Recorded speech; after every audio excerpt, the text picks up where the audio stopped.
Jaallatamtoota keenya qophii guyyaa har'aa qabanneen odeeffannoo wayitaawaa fi barbaachisoo ta'anidha. Turtiin keessan nu waliin haa ta'uun affeerraa keenya. Giddugalli konvenshinii idil addunyaa addis tattaaffitamee walgahii konfiraansii fi egzibishinii cimsuuf taasifamu humna dabalataa tokkodha jechuun muummichi ministeeraa Dr. Abiy Ahmed fuula miidiyaa hawaasaa isaanii irratti eeraniiru.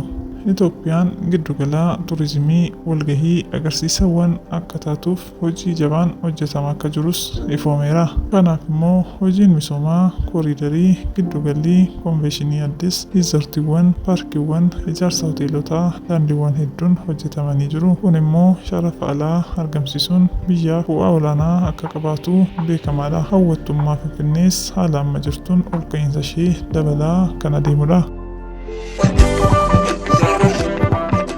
Odeeffannoo biroon raayyaan ittisa biyyaa hidhannoo fi leenjii barbaachisuun gahoomee ijaaramee jira. Humni kana dura diigamee kan akka humna galaanaas riiformii abbichuun gaggeesseen deebi'ee ijaarameera. Humni qilleensaa laaffatee ture illee ammatti humna guddaa Afrikaa tiksuu danda'u ta'ee ijaaramee jira. Yeroo ammaa humni qilleensaa humna namaa gahaa leenjiin gahoomee fi hidhannoo yeroon gaafatu hundas hidhatee jira. Kanumaan wal qabatee yaadannoo injifannoo Adwaa 1929ffaa sababeeffachuun dorgommiin qophaa'eera.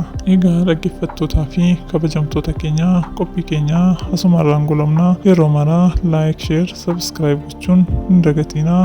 Galatooma.